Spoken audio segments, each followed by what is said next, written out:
네, 오늘 말씀 보도록 하겠습니다. 오늘은 5월 31일이고 청소년부 말씀 20번째, 영상 예배로는 13번째 말씀이 되겠네요. 우리 다시 한번 구호 외치면서 우리의 마음을 모으도록 할게요. 시작! 나만의 신앙이 아니라 같은 하나님 안에서 우리가 함께. 자, 우리는 그동안 예배에 대해서 이렇게 배웠죠. 영과 진리로 참되게 예배하는 것, 하나님께 영광을 돌려야 하는 것, 일상과 삶과의 연결 속에서 우리가 예배를 해야 하는 것, 이렇게 늘 되짚어줄 때 하나하나 우리가 마음속에 새기면서 따라왔으면 좋겠습니다. 그 다음에는 성경 시리즈를 했죠. 성경이 왜 쓰여져야 했는지에 대해서 살펴봤고, 성경은 어떻게 만들어졌는지에 대한 여러 과정들을 우리가 살펴봤고, 중간에 부활주의를 맞아 부활에 대한 역사적인 증거들 우리를 한번 살펴봤고, 그리고 과연 성경을 신뢰할 만한 것인지에 대한 여러 부분들을 2주에 걸쳐서 살펴봤었죠. 그리고 마지막으로 성경은 어떻게 읽어야 할까에 대한 여러 방법들마저도 우리가 살펴보았습니다. 자, 그런 성경을 어떻게 읽어야 할까 여러 방법 중에 우리가 성경 전체 스토리를 이해하는 것이 중요하다고 해서 지금 구약에 대한 전체 스토리를 한번 살펴봤고, 구약과 신약의 중간 시기를 저번 주에 살펴봤고, 오늘은 신약의 전체의 흐름과 스토리를 살펴볼 거거든요. 이거를 다시 한번 짤막하게나마 한번 요약하면서 오늘 말씀 계속 이어가도록 하죠. 자, 구약 성경은 이렇게 율법서, 모세가 쓴 5권의 책, 그리고 역사서. 그래서 이것으로 이스라엘 역사를 다 알 수 있다 그랬죠. 그리고 시나 노래도 된 시가서, 그리고 선지자들이 쓴 분량 많은 대선지서와 분량이 적은 소선지서가 있다고 했어요. 그래서 이 이야기는 창세기부터 에스더까지 17권의 이 스토리 안에 시가서가 들어오고 선지서가 들어오는 이런 내용으로 이루어져 있다고 했죠. 그래서 시대를 보면 창조시대, 족장시대, 노예생활에서 애굽시대를 거쳐 애굽에서 나오는 출애굽시대, 그리고 광야생활을 거쳐서 가나안 땅을 정복하는 시대, 그 안에서 사사가 세워지는 시대, 그리고 왕이 세워져서 통일왕국으로 열어가고 나중에 분열왕국이 이어지고, 그리고 멸망당해서 포로로 넘어가고 포로 시기를 거쳐서 포로 귀환을 하고, 그 다음에 구약과 신약의 중간 400년의 기간을 보낸다는 것, 우리가 이 시대별로 살펴보았습니다. 그래서 이 지도와 함께 스토리를 살펴보면 이런 거죠. 4대 사건을 지나서, 여기 보면 4대 사건을 지나서 아브라함부터 쭉 출발해서 이삭, 야곱, 요셉까지, 그리고 애굽에 정착하고 나서 애굽에서 430년의 노예 생활을 마치고 나서 드디어 모세를 통하여서 출애굽하게 되고, 그리고 레위기, 이쪽 시내산에서 레위기에 대한 여러 규례들이 다 적히게 되고, 시내산 출발해서 이쪽 가데스 바네아로 가려다가 12정탐권 사건 때문에 여러 광야의 다른 곳들을 배회하게 되죠. 그래서 총 40년의 광야 생활을 겪게 되는데, 이렇게 수많은 광야 생활을 거쳐서 가나안 땅 앞에 이르고 모세가 고별 설교를 하는 신명기가 마쳐지고, 이후에 여호수아가 그 다음 지도자가 되어서 가나안 땅에 입성, 그 땅을 정복하고 12지파가 땅을 나눠 갖게 되고, 이쪽에서 남겨둔 족속 때문에 이스라엘 백성을 괴롭히기 시작하면서 사사시대가 열리고, 그렇게 괴롭히는 상황 가운데 하나님께 부르짖으니 사사를 세워서 구원해내는, 그러나 이 나중에 구원받고 나니 그들의 핍박에 있어서 건진받고 나니 다시 한번 죄로 타락하고, 그래서 부르짖고 다시 한번 사사 세우고 하는 이 죄의 순환, 이 사사시대에 쭉 흘러가고, 위에 마지막 사사인 사무엘을 통해서 첫 왕이 세워지는데 그것이 사울왕, 통일왕국이 시작된다 그랬죠. 사울왕, 그 다음 다윗왕, 그 다음 솔로몬 왕까지 통일왕국, 솔로몬 왕 이후에 분열왕국으로 나눠지고, 북이스라엘과 남유다 각각 왕 19명, 20명이 세워지나 악한 왕들로 가득 찬, 선한 왕들은 남유다에 몇 명밖에 없는 이런 상황 가운데 북이스라엘은 아수르에 의해서 멸망당하고, 남유다는 바벨론에 의해서 멸망을 쭉 당해서 포로 생활을 겪다가 나중에 페르시아가 정복하게 될 때 1차, 2차, 3차에 나누어져서 포로 귀환을 한다 그랬죠. 수룹바벨을 통해서 나중에 성전이 재건되고, 에스라 2차 포로 귀환을 통해서 에스라를 통해 신앙적인 개혁이 일어나고, 3차 느헤미야를 통해서 포로 귀환할 때 성벽이 재건되는, 그러나 이렇게 귀환하고 나서도 여러 가지 신앙적으로 하나님 앞에 올바르게 서지 않아서 최후의 말라기 선지자의 선언을 통해서 구약이 받쳐진다고 했죠. 그리고 나서 400여 년 동안의 침묵기, 선지자들의 외침이 없는 침묵기가 흘러간다고 했습니다. 그러나 이러한 시기 가운데서도 우리가 많은 것들을 좀 잘 이해해야 신약의 내용을 잘 알 수 있다 그랬죠. 그래서 먼저는 페르시아 제국이 이 침묵기 400년 동안의 페르시아 제국의 지배 속에 있다가, 이후에 그리스가 이 모든 일대를 다 지배하게 되고, 나중에 이 알렉산더 대왕이 죽고 나서 부하들이 땅을 나눠 갔다가, 그 중에 우리가 두 가문을 잘 생각해야 되는데, 프톨레미 왕조랑 셀루코스 왕조, 이 두 왕조가 여기 이스라엘 땅을 차지하려고 여러 가지 싸웠고, 그 가운데 일어나는 일들이 디아스포라 유대인들이 좀 더 많이 확고하게 서게 되었고, 72년 성경도 프톨레미 왕조 가운데에서 유대인들을 모아서 헬라어로 번역한 히브리어 구약 성경을 헬라어로 번역한 성경이 만들어지게 되었고 그 이후에 셀류코스 왕조가 이스라엘 백성을 차지하고 난 다음에 안티오쿠스 에피파네스가 이스라엘 백성을 괴롭히자 드디어 혁명이 일어났는데 그것이 바로 마카비 혁명이라고 그랬죠. 그리고 나서 로마 제국이 이 땅을 다스리고 나중에 폼페이우스가 예루살렘을 멸망해서 성전을 다 붕괴시키게 되죠. 그 로마는 삼두 정치를 하는데 이렇게 카이사르 그리고 폼페이우스, 크라수스 이 삼두 정치를 하다가 나중에 여기가 가이사가 돼서 황제가 돼서 모든 것을 통합한다 그랬죠. 그 가운데 이제 에돔 족속인 헤롯 가문이 어떻게 이스라엘 백성에서 분봉왕이 됐는지를 목사님이 설명했었고 그래서 그 헤롯의 아들들이 각각의 땅을 나눠 가져서 분봉왕이 세워졌다는 것 그리고 저렇게 각각의 분봉왕이 다스렸다는 것을 살펴봤고 이후에 분봉왕들이 잘 정치를 하지 못하자 로마에서 총독을 보내서 세운 것들이 바로 본디오 빌라도 총독이라고 그랬죠. 이런 총독의 계열도 우리가 한번 살펴봤죠. 그래서 여기 가이사 황제의 계열 그리고 분봉왕들 그리고 이후에 이 총독을 세운 것들에 대해서 우리가 한번 살펴본 거예요. 그리고 우리가 구약과 신약의 중간기 시대 가운데서는 사두개인, 서기관, 열심당, 에세넷바, 헤롯 땅, 바리새인 이런 사람들이 출몰을 한다는 것에 대해서 신약에 많이 등장하니까 우리가 잘 알아봐야 한다고 했죠.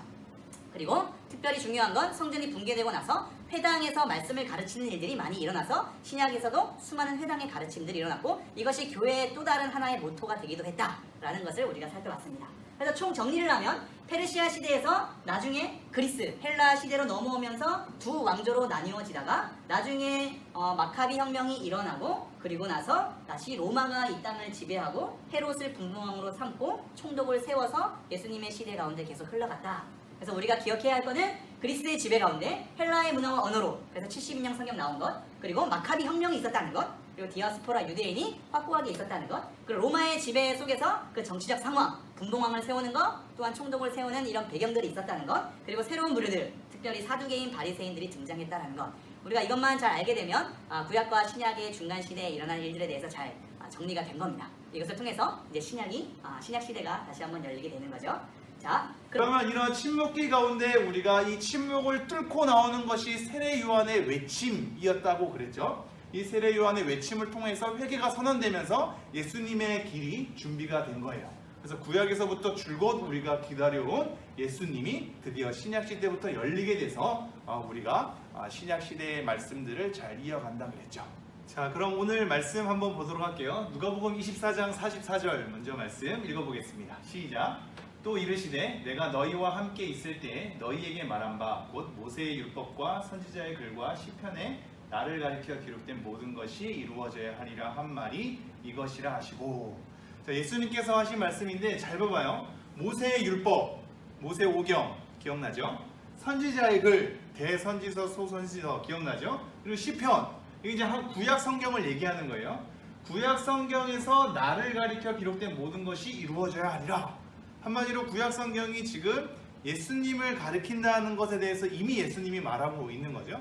구약 성경은 오실 예수님에 대해서 여러 가지 얘기하는 것들이 많고 예수님은 그 모든 것들을 이루시고 성취하시기 위해 이 땅 가운데 오신 거예요.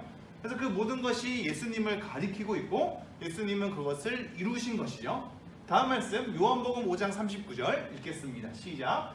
너희가 성경에서 영생을 얻는 줄 생각하고 성경을 연구하거니와 이 성경이 곧 내게 대하여 증언하는 것이니라.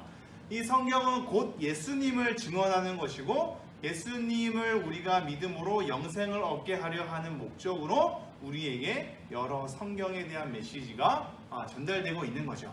자, 이것만 봐도 구약의 여러 성경이 예수님을 향해 있다. 그리고 예수님은 그 모든 것을 성취했다. 그래서 성취하신 그 예수님을 믿음으로 우리가 영생을 받는다라는 것이 구약과 신약에서 핵심 메시지로 우리에게 던져지는 것이라고 우리가 생각할 수 있겠네요. 자, 그래서 구약에서 왕이 등장하고 선지자가 등장하고 제사장이 등장한 이 모든 것들이 진정한 왕이요, 진정한 선지자요, 진정한 제사장으로 모든 것을 완벽하게 하나님이 요구하신 거룩의 요건대로 성취하신 분이 바로 예수님. 그래서 이 모든 것은 예수님을 향해 있다. 예수님이 드디어 등장하셔서 그 모든 것을 이루어내시고 완벽하게 순종하셨다라는 것을 우리가 구약과 신약의 흐름 가운데 알 수가 있는 거죠. 그래서 중심은 예수님이 돼요. 예수님, 오실 예수님에 대한 여러 메시지가 구약에서 나오고 이제 오신 예수님에 대한 증언들이 신약에서 쓰여지는 거죠. 그래서 비포 크라이스트, 예수님의 탄생을 중심으로 그 전 시대를 BC라고 그러고, 그 다음에 AD를 아노 도미니, 주님의 해. 그래서 예수님의 탄생을 중심으로 그 이후 시대를 AD라고 나누는 것으로도 봐서 일반 역사 가운데서도 예수님이 중심이 되어 있음을 우리는 알 수 있게 되죠. 자, 그러면 이것이 바로 신약 성경의 신약 목록인데, 구약도 우리가 목록가로 노래로 불렀죠. 이것도 한번 빠르게 불러볼까요? 음정은 똑같습니다. 마태, 마가, 누가, 요한, 사도행전, 로마서, 고린도, 전후, 갈라디아서, 에베소, 빌립보, 골로새, 데살로니가, 전후서, 디모데, 전후, 디도서, 빌레몬, 이브리야, 고보, 베드로, 전후, 요한 1, 2, 3, 유다서, 요한, 계시록, 구약 39권에다 신약 27권으로 성경 66권이라. 자, 이렇게 옛날의 노래로 만들어서 우리가 성경 목록을 배웠는데 조금 오글거릴 수도 있겠지만 어쨌든 기억에는 잘 남아요. 그래서 신약이 27권이 마태복음부터 시작해서 요한계시록까지 있다는 거 여러분이 잘 생각하고요. 구약 성경의 구분과 마찬가지로 신약 성경도 우리가 구분을 할 수 있어요. 그래서 모세오경을 하나로 묶고 역사서를 묶고 그 다음에 시가서를 묶고 선지서를 묶었던 것처럼 이 신약 성경도 그렇게 묶을 수 있거든요. 이것은 복음서로 4권을 묶는 거죠. 복음에 대한, 즉 예수님에 대한 내용을 4권으로 묶은 복음서. 그래서 이걸 사복음서라 그러고, 이 예수님의 시대 이후에 제자들로부터 교회가 형성되는 시대, 그래서 사도행전이라 그래요. 사도들의 어떤 걸음들, 행적들에 대해서 많이 적혀 있는 것들. 그래서 사도행전, 예수님 이후 시대의 제자들, 사도들, 교회의 형성에 대한 내용들, 이걸 역사서로 사도행전으로 분류해 놓고, 그리고 저렇게 사도들이 여러 전도도 하면서 교회를 확장하는 시기 가운데 쓰여진 서신서, 편지잖아요. 편지가 서신이잖아요. 서신서예요. 그래서 바울이 쓴 바울서신이 있고, 바울 이외에 또 다른 제자들이 쓴 것을 하나로 묶어서 일반서신 또는 공동서신이라고 해요. 이것은 바울이 쓴 거, 이것은 바울 외에 다른 제자들이 쓴 거를 똑같은 편지이지만 따로 분류를 해둔 거예요. 또한 바울서신은 또 2가지로 분류를 할 수 있는데, 바울이 교회에게 쓴 편지는 이 교회 이름들을 앞에다가 붙였어. 그래서 로마서, 고린도 전후서, 갈라디아서는 로마 교회에게, 그리고 고린도 교회에게, 갈라디아 교회에게, 에베소 교회, 빌립보 교회, 골로새 교회, 데살로니가 교회, 이 교회를 대상으로 해서 바울이 쓴 편지를 따로 묶어놓고, 그 다음 바울이 개인에게 쓴 편지가 있어요. 디모데에게 쓴, 바울이 디모데에게, 바울이 디도에게, 바울이 빌레몬에게 쓴 개인이 쓴 편지는 또 따로 뒤에 묶어둔 거죠. 그래서 바울 서신은 2가지, 교회에게 쓴 편지, 그리고 개인에게 쓴 편지가 있고, 바울 외에 일반 사도들이 쓴 편지를 또 따로 모아놓고, 특별히 다른 성격, 서신서에 들어갈 수도 있지만 여러 예언을 적어놓은 거를 예언서로 다시 분류를 내서 요한계시록으로 되어 있습니다. 이렇게 신약 27권이 되어 있다는 거 기억해 두시고요. 그래서 우리는 구약도 창세기부터 에스더까지 17권으로 그 스토리를 다 이해할 수 있었던 것처럼, 신약의 스토리는 굉장히 간단해요. 사복음서랑 사도행전만 알면 돼. 예수님의 생애와 예수님 이후 제자들의 행적, 이것만 알면 스토리는 다 알 수 있어요. 이 100년 안 되는 기간이기 때문에 굉장히 짧게 그 스토리가 다 이어져 있죠. 이 가운데, 이 역사 가운데, 특별히 이 사도들의 행적 가운데 여러 서신서들이 마련되고, 요한계시록도 이 가운데 쓰는 거예요.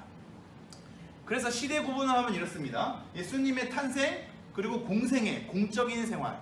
예수님이 30살 동안의 행적은 기록에 많이 없어요. 누가복음 조금밖에 없어, 어린 시절은. 근데 30살이 되고 나서 사람들에게 이제 공적으로 사역했거든. 그래서 그걸 공생애라 그래요.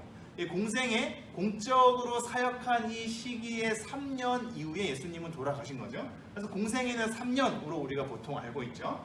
공생애, 그리고 죽음, 이후에 3일 후에 부활, 그리고 부활한 다음에 제자들이 모였을 때 성령님이 임하신, 이거 이따가 또 얘기할게요. 그리고 이후에 교회가 성장하는 시대, 그리고 사도들이 전도를 떠나는 시대, 이 가운데 편지, 서신서가 생겼고 요한계시록이 생겼다는 거. 그 이후의 시대는 이제 우리가 계속 역사로 흘러온 세계로 복음이 확장되는 시대라고 할 수 있습니다.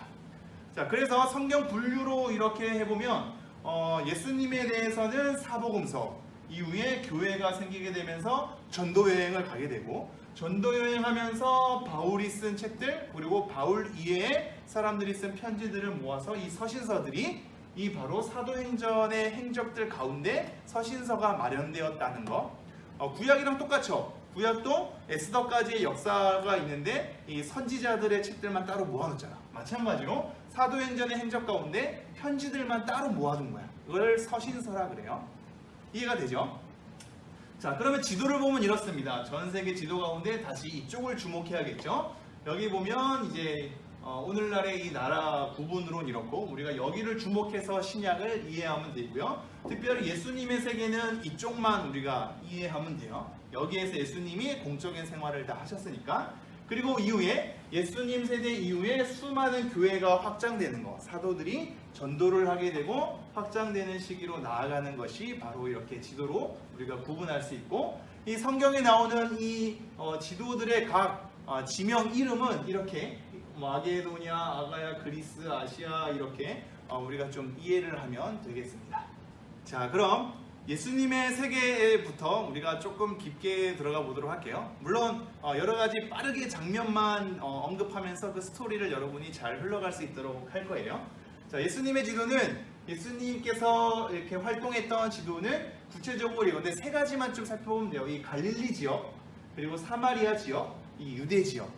이 세 가지만 구분해 놓으면 예수님께서 여기서 각각 사역했던 것에 대한 이 흐름들을 알 수 있게 돼요. 그래서 예수님이 저렇게 여러 지역, 이스라엘 여러 지역에 다니시면서 사역을 하셨던 거죠. 자, 그러면 이 사복음서, 마태복음, 마가복음, 누가복음, 요한복음, 이 사복음서는 예수님에 관해서, 예수님의 여러 일들에 대해서, 예수님의 사역에 대해서, 예수님의 생애에 대해서 기록한 책이거든. 근데 이것이 곧 우리에게 복음이 되기 때문에 복음서라고 명칭을 한 거예요. 이 사복음서는 결국 예수님에 대한 생애에 초점이 잡혀 있는데, 이제 예수님의 탄생부터 시작이 되는 거죠. 성부, 성자, 성령이 늘 함께 있었지만 이 성령인 하나님이 인간의 몸을 입고 이 땅 가운데 오신 것이 바로 예수님의 탄생이에요. 이전에 예수님이 없었던 것이 아니고 예수님은 원래 성자 하나님으로 있었는데 인간의 몸을 입고 이 땅 가운데 태어난 거죠. 그래서 신약시대 때 예수님이 인간의 몸으로서 우리에게 보이신 게 신약시대의 시작이에요.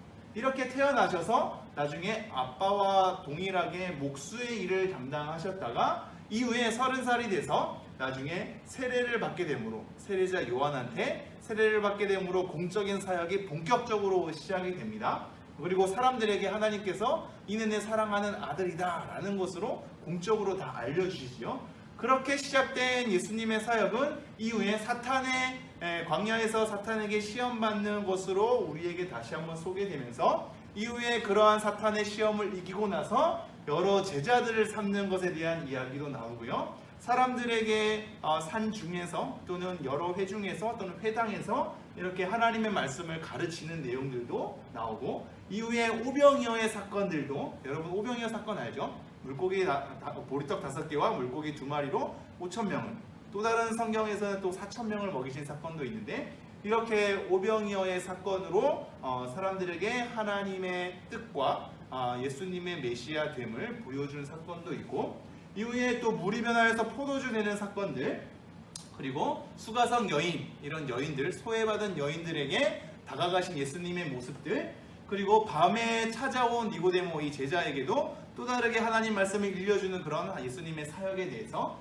그리고 중풍병자를 일으키는 그런 예수님의 사역에 대해서도 치유 사역이죠. 이렇게 또 열병 있는 장모를 일으키는 여러 가지 사건, 그리고 눈먼 자를 눈을 뜨게 하는 것에 대한 치유 사역, 그리고 백부장의 하인을 또한 치유하는 예수님의 치유 사역, 죽은 나사로를 살리신 여러 가지 사역들, 그리고 제자들을 따로 모아서 그들에게 하나님 말씀을 더 깊게 가르치는 예수님의 가르침의 사역들, 그리고 예루살렘 성전이 여러 가지 예배에 대해서 기도에 대한 터전을 다 망가뜨리는 돈으로 주고 사고 파는 것에 대해서만 혈안이 되었던 그들에게 이 성전을 엎어버리는 예수님의 거룩한 분노에 대한 사건들, 그리고 예수님을 사람들이 이제 실어버려서 배격해서 자꾸 이렇게 내쫓게 되는 사건들. 그래서 예수님이 다른 곳에 피신하기도 하는 거죠. 이런 삶들, 그리고 제자들의 발을 씻기는 삶들, 그리고 이후에 나중에 유다의 배신을 통하여서 예수님이 체포되고 십자가의 고난을 당하신 사건들,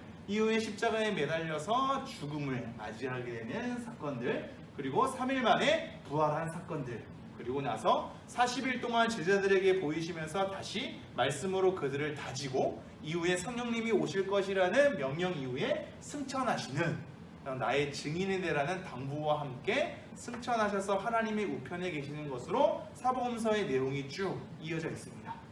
자, 그럼 이 사복음서 내용은 이렇게 구분하기도 하거든요. 근데 마태복음은 왕으로 오신 예수님, 마가복음은 종으로 오신 예수님, 누가복음은 인자란 표현을 많이 쓰는데 인자가 결국 인간의 아들이라는 얘기니까, 물론 이것은 다니엘서 7장에 그 사람의 아들 해가지고 그냥 인간의 아들이 아니라 구약에서부터 약속한 메시아, 그 사람의 아들이라는 표현으로 인자라는 표현을 쓰거든요. 그래서 인간의 몸으로 오신 예수님, 그리고 하나님이신 예수님, 이렇게 구분하기도 해요. 그러나 이런 구분은 사실은 정확하진 않아요.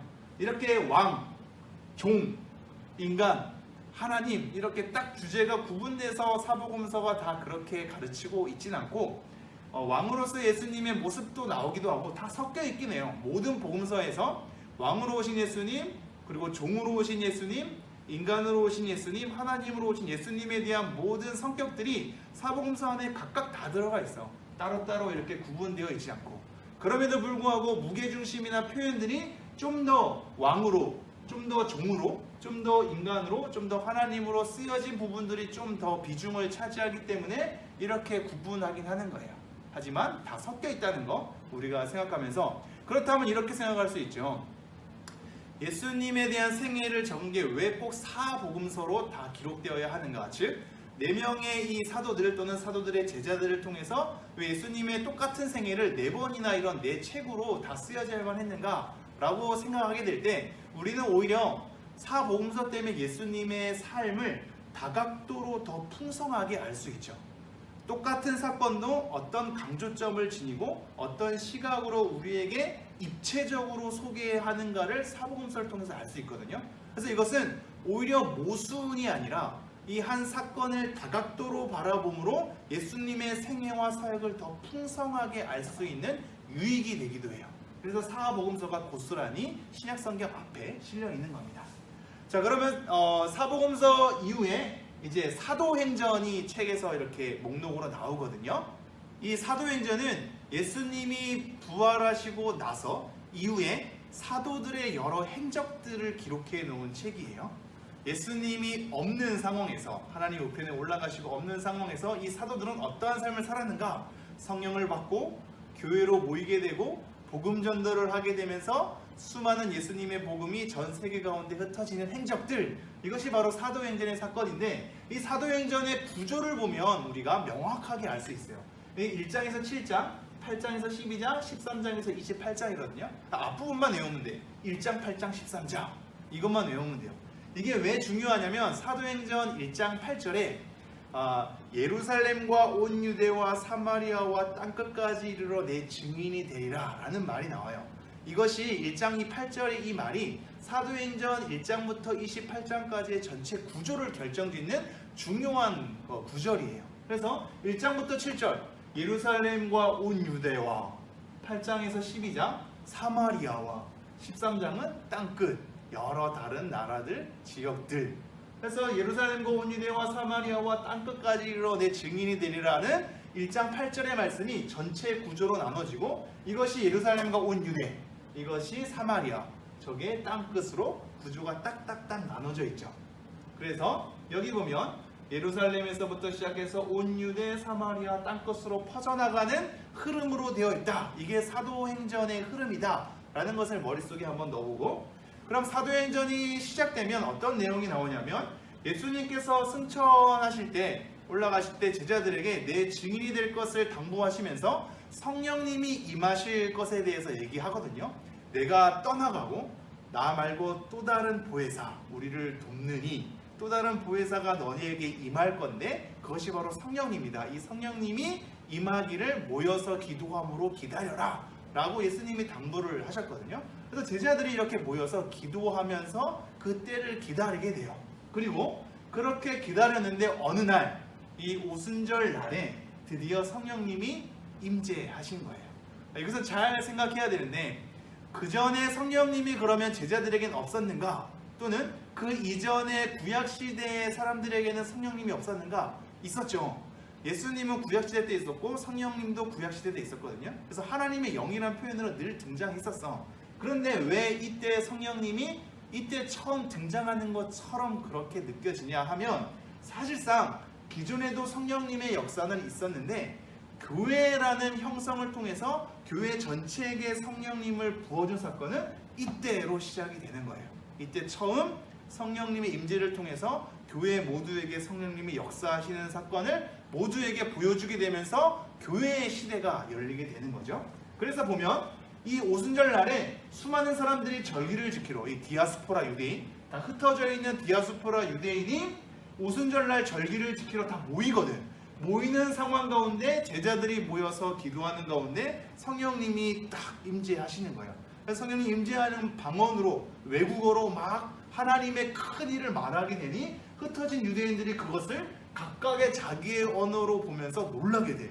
아, 저 사람들이 각각 다른 언어로 하나님의 큰 일을 말하게 되는구나. 이 특별한 성령의 경험을 통하여서 교회 가운데 성령님께서 역사하심을 모두가 다 목격하게 되고 그것을 통하여서 예수 그리스도를 바라보게 되는 사건으로 이제 시작이 된단 말이죠. 이것이 오순절 성령 강림 사건의 굉장히 중요한 시작점이에요.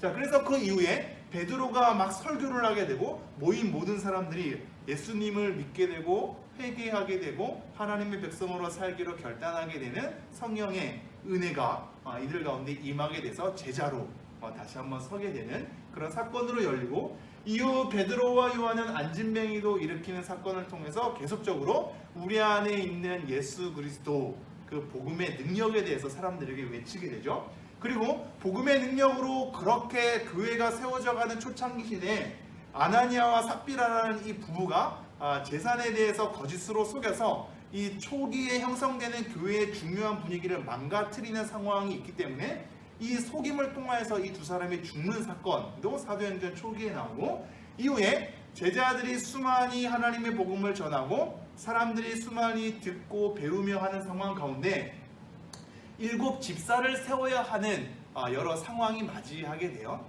그래서 구제하는 일과 그리고 사람들을 준비시키는 일과 복음을 전하며 기도하는 일과 말씀을 전하는 일, 이 모든 것들을 잘 분산하여서 사람들에게 서로 힘겨움이 없이 원활히 진행되도록 한번 회의를 하고 또 기도를 하면서 구한 거죠. 그래서 7 집사를 세워서 그 역할을 분담하면서 그 하나님의 일을 또 잘 담당하기 시작해요. 그리고 그 집사들 중에 7명의 집사들 중에 스데반 집사가 하나님의 말씀을 전하다가 이렇게 돌로 맞아서 죽는 사건이 나중에 사도행전 7장에 나오고 이후에 8장에 보면 빌립이라는 7 집사 중에 한 명도 에디오피아 내시에게 복음을 전하면서 나아갔던 사건. 7 집사에 대해서 나중에 한번 언급을 할게요. 구제하는 일을 위해서 구분된 것 같은데 복음 전하는 일을 많이 하거든. 그래서 왜 그런지는 나중에 기회가 되면 한번 설명해 보도록 하고요. 그리고 사도행전 9장으로 가면 스데반이 복음 전하다가 죽었을 때 같이 그곳에 있었던 예수님 믿는 사람들을 핍박하는 선두주자인 사울이 있었단 말이죠. 바울이라고 하는 사울. 이 사울과 바울 두 가지 이름을 다 쓰는 건데 이 사람이 나중에 예수님을 믿는 따르는 사람들을 핍박하려고 다메섹으로 가는 길에 예수님을 만나게 되고 이 사람이 나중에 변하게 되죠. 그래서 변하는 상황 가운데 쭉 펼쳐지다가 또 다른 쪽에서는 베드로는 결국 이방인들, 유대인이 아닌 이방인들에게도 복음을 전하라는 하나님의 음성, 예수님의 지시를 받아서 고넬료라는 이방인들을 찾아가서 복음을 전하게 되고 구원을 입게 되는 사건을 목격하게 되면서 이 복음의 능력이 이제 유대인들만 이스라엘 백성들만이 아니라 여러 다른 나라의 수많은 이방인들에게도 복음이 전해져야 되는구나를 이 제자들이 각각 다 깨우치게 돼. 아까 스데반 죽음 이후에 빌립도 마찬가지고 베드로도 마찬가지고 바울도 마찬가지고 바울이라고 하는 이 사울도 마찬가지고 다 그렇게 이방인들도 주님의 복음을 듣고 하나님의 백성이 되어야 한다는 것을 경험적으로 다 알게 되는 사건인 거죠. 그래서 이후에 바나바와 바울이라고 하는 이 사울이 안수를 받아서 이제 대표적으로 수많은 나라에게 복음을 전하는 그런 사람으로 이제 삼게 돼요. 그래서 안수받고 이렇게 떠나는 장면이고 이후에 이제 전도 여행이 본격적으로 시작되죠. 이렇게 시작되는 이제 전도 여행은 바울을 주축으로 사도행전에서 그려지는데 바울 이외에 다른 제자들도 흩어지면서 다 전도 여행을 했어요. 그러니까 도마라는 제자는 저쪽 이 동쪽의 인도까지도 이렇게 복음을 전하게 되거든. 그런 모든 사도들의 행적은 사도행전에 다 기록되진 않고 대표적인 흐름들만 많이 기록되어 있는데 그 중에 많은 기록을 담당하는 사람이 바로 바울, 사울이라고 하는 이 바울이에요. 그래서 바울을 중심으로 전도 여행을 1차, 2차, 3차로 나누는데 1차는 이제 안디옥 교회에서 시작해서 모든 전도 여행은 안디옥 교회에서 시작하거든요. 안디옥 교회 시작해서 이쪽 지역이에요. 이쪽 지역. 자, 다시 한번 좀 더 보면 안디옥에서 시작해서 쭉 흘러갔다가 빨간색 다시 돌아오는 이 1차 여행. 1차 여행을 통해서 수많은 사람들이 죽게 돌아오는 경험을 하게 되고 하나님의 복음을 전하는 바울의 행적들이 나중에 하나하나 잘 기록되어 있죠. 그리고 나서 돌아오고 나서 2차 전도 여행을 떠나는데 여기 보면 마가와 바나바가 따로 가고 저기 바울과 실라가 따로 가. 원래 바울과 바나바가 같이 안수를 받고 갔잖아요. 근데 나중에 마가라는 사람이 같이 동행하는데 이 마가가 무슨 일이 있었는지 다시 전도 여행에 합류하지 않고 돌아가거든. 그래서 이것 때문에 서로 다툼이 있게 돼. 마가를 함께 데려갈 것인가 말 것인가에 대해서. 바나바는 마가를 데려가자.